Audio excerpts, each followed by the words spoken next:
Hello, ladies and gentlemen. Welcome to the Main Event Sports Show. I'm your host, Brian H. Waters. This show, of course, is brought to you live right here on Happs TV. I think we're gonna see how the day goes. I might come to you live after every game. We're gonna see how I feel, quite honestly. As the Buffalo Bills, do you call it an escape? Do you call it a win? Let me know, what do you think as they defeat the Indianapolis Colts 27-24. Buffalo getting it done at home. To me, when I watched this game, what I saw Josh Allen going out there doing his thing, why he is proving why the Bills are in this position that they was, right? You know, they were 13-3, 7-1 at home, and Josh Allen played big time to prove why he was there. Shout out to Lucia tuning in. Thanks for watching. And I'm sitting there and I'm like, early in the game, I'm like, the Colts have a chance. They have a chance to win this game, but what are they going to do, right? You go back to you go to the first quarter. I didn't get any clips for this. Sorry, y'all. I know that's what y'all used to on the Main Event Sports Show. But like I said, it was, kind of a rush job.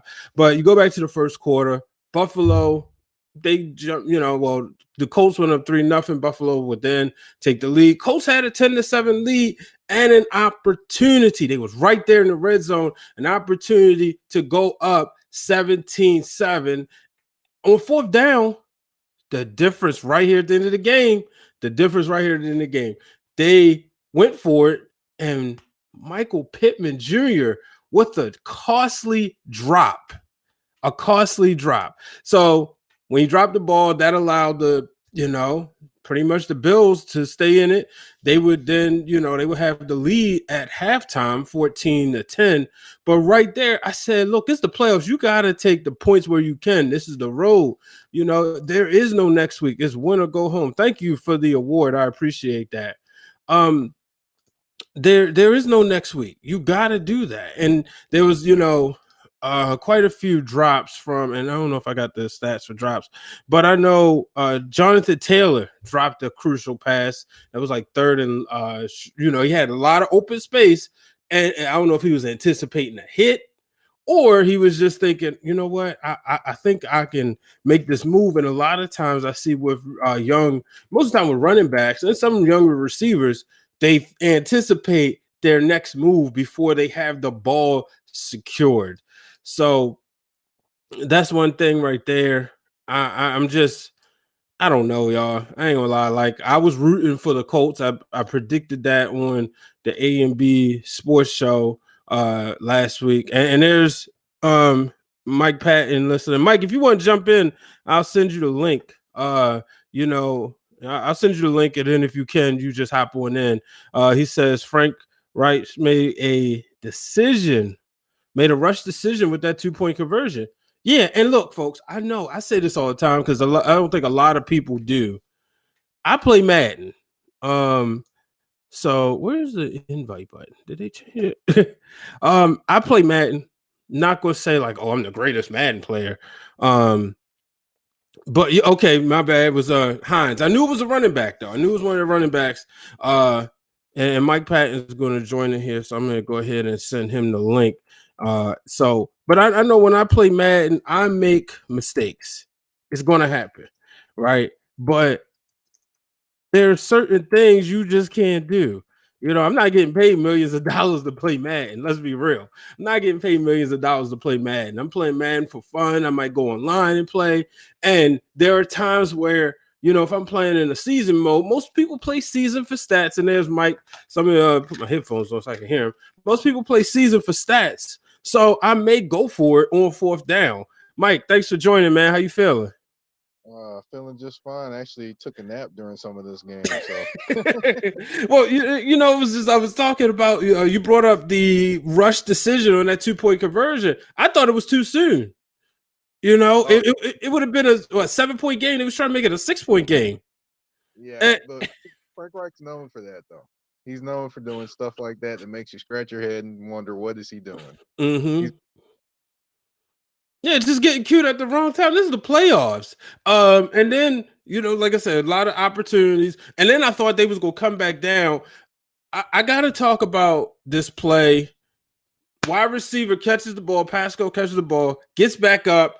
They said he was down. I didn't think he was down. Most of Twitter didn't think he was down. What did you think? I thought he wasn't down either, but I think the officials are trying to save face and not be the deciding factor, and that's why the decision was made. Yeah, that's what I was thinking. You don't want the playoff game to end that way. But I don't like the rule. And this is what I don't like. I don't like that there's supposed to be no challenges within 2 minutes, right? But you Right. can call a timeout that will essentially tell the refs to challenge the play. I don't like that at all. I think that if they wasn't going to review the play after that, if I think if somebody calls timeout, then it's not reviewable. I think that's how the rule should go.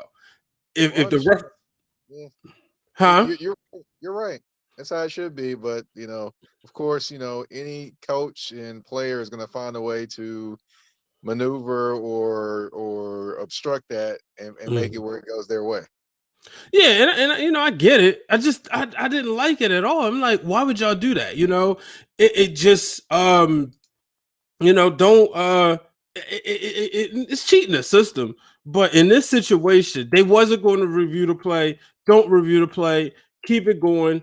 They made a boo boo. Thank goodness, because who knows how that Bills Mafia would have acted. But thank goodness the game did turn out that way for the sake of the refs. But I thought the Colts had a chance to win this thing. But one thing, Mike, I noticed, and this obviously is the Ravens fan in me talking, who could be going to Buffalo next week if Cleveland pulls off an upset and the Ravens do what they got to do tomorrow, right? The biggest thing I noticed was the run defense. How in the world would they, and even if they had to play the Titans eventually, right? How in the world would that run defense was horrible today? 163 yards. Hines had, 6 rushes for 75 yards. The longest was 33, average of 12.5 yards a carry. Okay, take that with a grain of salt. 3.7 yards to Taylor. That's not, most people like to get around fours, 78 yards. But like I said, total Pittman, 11 yards. What do you think about the run defense? You somebody, who pay attention to a lot of the intricate details. That's the reason why I always tune into your show. A lot of intricate details. What did you think about Buffalo's run defense? Well, Buffalo was who I thought they were in terms of rushing defense. I don't necessarily look at them as a great rushing defense in terms of stopping the run.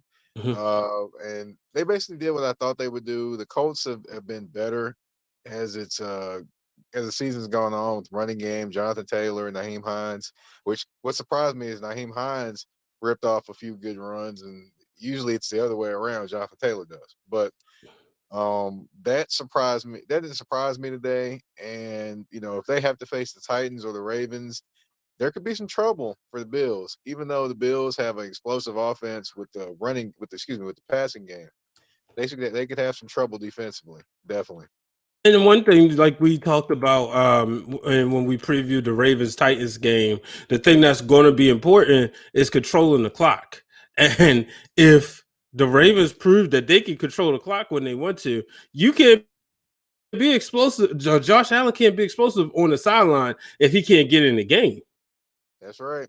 That's right. If you limit possessions for any offensive team, it basically is going to limit their points, one, and it's going to make them a little tighter offensively in terms of thinking about, hey, I might not get any more, I might not have as many times with the football, so I'm going to have to make this one count. And some players react to that greatly, others react to that and get tight. Josh Allen's the Yeah, guy that gets tight. yeah, and shout out to our good sister Ashley Baker. She did a "Let Me Say This" video, so you already know it's a hot take coming. She says, and I'm gonna put the tweet. I'm gonna quote this I've tweet. already seen I've already read it and listened. I haven't listened yet. I talked to Ashley on the phone during halftime. Um, I'm telling her right now on her Twitter at Ashley Baker _21. and I'm telling her, I'm tweeting at Brian H. Wars, I'm issuing a rebuttal to Hmm. this right now, because quite frankly, she said she don't see anybody else in the AFC that can beat that can beat the Bills. Did she forget that the Buffalo Bills got beat down by a Titans team that basically was missing players due to COVID-19? Did she forget that? Uh-huh. I mean, literally beat them down in basically over at Nissan Stadium downtown Nashville. Well, Yeah. too, I think what happened with Buffalo was when they peaked, everybody looked at them as they're really hot, right? Mhm. Um, and granted, I'm not a Bills fan, so I look at their schedule. They lost that was the close one that they lost to Arizona. They lost to the Chiefs, obviously, and like you said, they got beat down for their biggest loss of the season, mind you, 42-16 to the Titans. One would say they beat the Raiders, the Dolphins, and the Rams early in the season. One would say maybe they didn't find their mojo yet, even though the Rams didn't at that time either. But then you look at they beat Seattle, which we saw Seattle lost some games that they should have won. They beat the Patriots. They beat the Chargers. The 49ers aren't who they used to be, and same with the Broncos. But then the Steelers game where everybody I think hopped onto the Buffalo wagon, even though that Steelers team, in my opinion, was falling apart. And that's why I think people are starting to look at this as, oh yeah, they're not gonna, nobody can beat them, nobody can touch them. But Indy was right there. It was in their hands. Indy had it and they dropped it. They let them off the hook. And like I said, yes, okay, some bias. I know where the Ravens' struggles are and I know where their peaks are. I'll even say this year was a better year for them. And John Harbaugh has said that they they felt that adversity where last year everything was going so high and they didn't, and they overlooked Tennessee. They're not overlooking Tennessee tomorrow, but if they have to face the Buffalo Bills, I don't see the Bills stopping 4 running backs plus Lamar Jackson. I mean, you're looking at Lamar, that's already a tough task. You're looking at J.K. Dobbins, Gus Edwards, Mark Ingram, and Justice Hill. How you gonna stop all of them? And I know the issue. You could flip it around and say, well, how the Ravens gonna stop Stephon Diggs and Cole Beasley? They're gonna have to get physical with him. So I mean, that's obviously something. But I do think this Bills team is beatable, and I think if they play the Chiefs, it's definitely it's definitely gonna be a different matchup. That's for sure. I don't want to see that in the AFC Championship game for obvious reasons, but I definitely think that. I think the Steelers. I think the Steelers could beat them. I don't think they would, but I definitely think Tennessee could beat them because I think they can control the clock, and I don't see nobody taking down Derrick Henry. Well, I hear you there. Oh, just sorry, I was listening, and I also was paying attention to news out of from the football team. Mm-hmm. And yeah, Alex Smith is inactive with a calf injury, and Taylor Heineke will be starting tonight. Oh my gosh. Breaking news right here on the Main Event Sports Show from my brother Mike Patton. He said it. No Alex Smith tonight. What does that mean for Washington?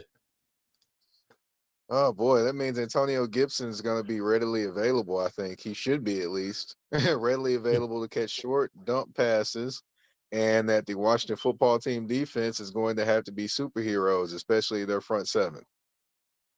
Yeah, I'm just tweeting this out at Mike Patton 82. Just inform me that Washington football team will be without Alex Smith. You know, they got to go get a quarterback. Yep. they got to go get a quarterback.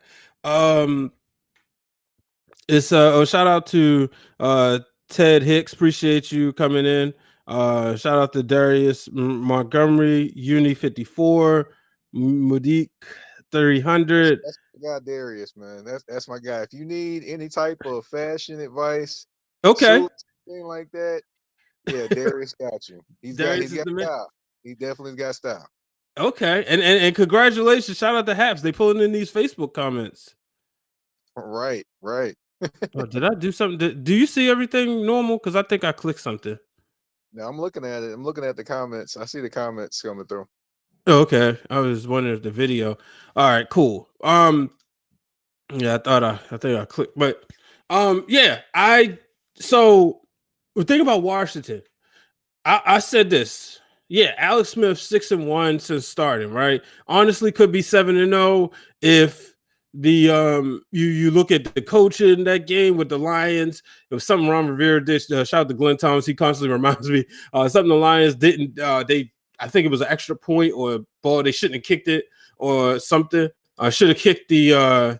I think it was something where they should have kicked the touchback. And then we all know Chase Young had the pass interference that led to the Lions winning. They could be 7-0. But the thing is, Alex Smith wasn't a 7-0 quarterback during that time.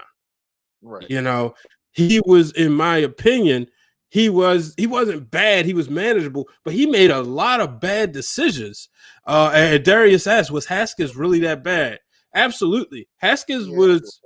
I don't like to use the cancer word to a locker room for obvious reasons, but he never matured, and that's the frustration. I'm going to speak at it from the racial standpoint, right? When you see a black quarterback get an opportunity, and you got another black quarterback, a legend, who's telling you, giving you the essentially the keys to the kingdom, the keys to success, saying, look, you need these coaches already are not, you're not their guy. So be in their heads, make sure you're listening and be at practice before them and suck up all the knowledge you can. And you're not paying attention. That's a problem. When you go out there and play the game and you're not doing what you're supposed to do on the field, that's a problem. On the field, you watch the games, there was opportunities where Haskins just looked lost, and I'm talking, and I was somebody who covered the team. I worked with Fox Sports quite a bit this year in CBS, and I did utility work. So I watched the games from the sideline, and I would get frustrated. I'm not even a Washington football team fan, but I'm like, dude, you got a guy right there. Why aren't you going to him? Why aren't you utilizing your running back? It's like if he couldn't get Terry McLaurin, he was lost. And that's the thing that frustrated me with Haskins. He had legs. He could use them. He was fast. Like, he wouldn't really run until the fourth quarter. And by then he would make a bad decision. And so he had a silver platter right there for him. The defense won week 1. They were down 14-0 at halftime, I believe, 14 or 17-0 or something. And they came back. The defense created the turnovers, and that made it a short field. This would be a miracle tonight if they win the game, especially with the backup quarterback. This would be their fourth starting quarterback this year. Oh man. Yeah, rotate the quarterback. Oh boy. But yeah, as far as just put a cap on Haskins. Haskins definitely had his opportunities. I've talked to Karita Parks, who covers him for the 3-point conversion. Shout out to Karita. Yeah, Karita does good work, and she talked about, and actually just listening to her talk about it on different shows. I mean, Haskins had a lot of chances. He had a lot of chances to do what he needed to do. Of course, he came in as being the owner's guy and not the coach's guy in both instances. And so he was up against it both coaches and both coaching staffs. However, he had plenty of opportunity to do what he needed to do to get the playbook in, to make those decisions harder and for them. But he never did. He could have played better. He could have studied. He couldn't have had the other issues off the field with them trying to find him after the last loss he had before he got cut. I mean, those type of things to go along with bad play cannot happen. Mm-hmm. Absolutely. This is man, oh man, it's gonna be interesting. Seattle and the Rams are on right now. So I was playing Madden last night, and what's cool is with video. So there's a lot of issues I have with games today that we we didn't have. So, for instance, right, you play video games still, or are you away I from it? I do not. Shout out to let me see, Kane. What is it? Can we start Kane again? West. You said Kane West. You Can said West what? start again? Or can we start again? 40. Yeah. Oh, okay, yeah. It's always funny when the words are like jumbled together. Um, Shout out to them watching Bill's Mafia. But I was sitting there. So one of the things I don't like with the video games nowadays is that when you put a game in, it's got to update. Sometimes you can't buy a game. You come home, buy a game, and then play it. A lot of times you got to install it. You got to wait an hour. Sometimes it could be 2 hours. That's one issue. But one of the cool things is with these updates is that the playoff scenarios are already built in. So if you go on Madden and you go to play now, they'll have like the wild card graphics and it's got all the teams. So I played with Washington versus Tampa Bay. And if you want to watch it, it's on my YouTube channel. I ended up losing. I think I lost by a touchdown or I lost by a field goal or something. It was a touchdown. And it was a game I could have won. I gave up. I threw a bad interception that turned into a pick six early in the game, came back to haunt me. But one of the things they had Seattle winning this game 31-21. That was the part that was interesting. I think they did have the Bills winning. So I think we mentioned this, but do you have a dog in this fight? Who you like to win this one? Even before if Goff was or wasn't going to play, I still had the Seattle. I was about to say Supersonics. Goodness, Seattle Seahawks winning this game. I mean, I can't see Russell Wilson losing this game at home against a division rival. I just couldn't see it unless he did what Ashley Baker said that Sierra should do before the game. Oh No, boy! up in here. No. They said, he gonna need his legs. I think that's what Joy Taylor kept saying. He gonna need his legs, which I believe she is broadcasting this game on the Amazon and Twitch. So if y'all out there, check Joy Taylor out. It was something you said before we get out of here because you brought up Seattle. You said Supersonics. Did you get a chance to check out the sit down interview with Gary Payton and Sean Kemp? I have not got a chance to check that out. Man, I need to find that somewhere. I bet It's on YouTube. I'm gonna send it to you. Man, that's a duo people don't talk about. We grew up watching it, but that's a duo that a lot of people haven't. They obviously talk about Jordan and Pippen, Stockton Malone, Drexler, right, and Olajuwon. But I think those two kind of get left off a lot of times, and maybe it was because of the reason they left, the way they left, or whatever. Well, they definitely do, but I'll never forget all the plays where Sean Kemp dunks on somebody and he's pointing right at him. Yeah, that's gold. Watching his highlights, people. And what's funny is when he wasn't playing, I was reading somewhere when he wasn't playing for the Supersonics, when he wasn't actively in the rotation, he'd leave the games and he'd go play pickup games in the city of Seattle. And wow!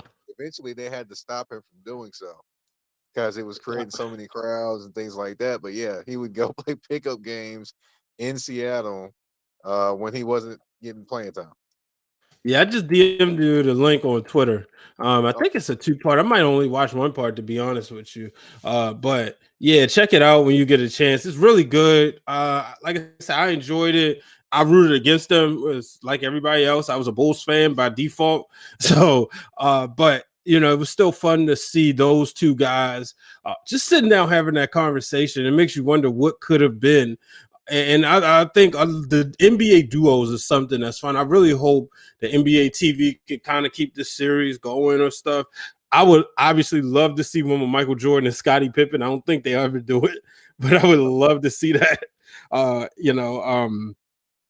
Joe Dumars and Isaiah Thomas, Stockton and Malone, even though I don't like Karl Malone, but still, I think this stuff is pretty good. I got some issues with Karl Malone. It don't have anything to do with NBA. Bingo. Bingo. But the mail, but he wasn't I should say delivering the mail to to the householder, I should say. Exactly. But I'm gonna let you get out of here, bro. I appreciate you coming on. You know, it's great. Let's see what happens in the rest of these games. I might hop on later. What about you? I might hop on later. Or I don't know. I got a little bit of writing to do, and I got some classes I got to take tonight. So, All right, cool. Let the people know where they can catch your articles and catch you on social media. well, you can catch me on on social media at Mike Patton 82 on Twitter, and I did an article this week on the Titans talking about the best defense is ball control offense for them, and that's on the 3-point conversion.com. And this the number 3-point conversion.com. Awesome. Ladies and gentlemen, that's Mike Patton. I'm Brian H. Waters. As always, I appreciate you tuning in. Congratulations to the Bills. First win in playoffs, and first postseason win in over so many years. 25 years. Yeah, you said 25 years? Yeah. Yeah, so congratulations to them. I don't want to see the rematch of the possible Music City Miracle. Obviously, that wouldn't take place in Music City, but we still don't want to see the rematch here in Baltimore. It's 20 years. It's actually 20 years since that too. Yeah, I remember that. Where were you? I don't think we talked about that. I turned the game off when that happened. I literally was not watching when that happened. For real? I was not watching. I turned the Wow. game, it's over. They lost, and I looked up and I turned back. I was like, "Oh my god, what happened?" I kept seeing the replays like everywhere, and I was like, "Wow, I just missed that." So that was the controversial lateral, right? Right, because honestly, what happened was, if you would have gone by the body of Kevin Dyson, he Yeah. was he was in front of the line. But if you watch the ball went right down the line. So that's where I Wow. think the difference was. They were going by the judgment of the ball.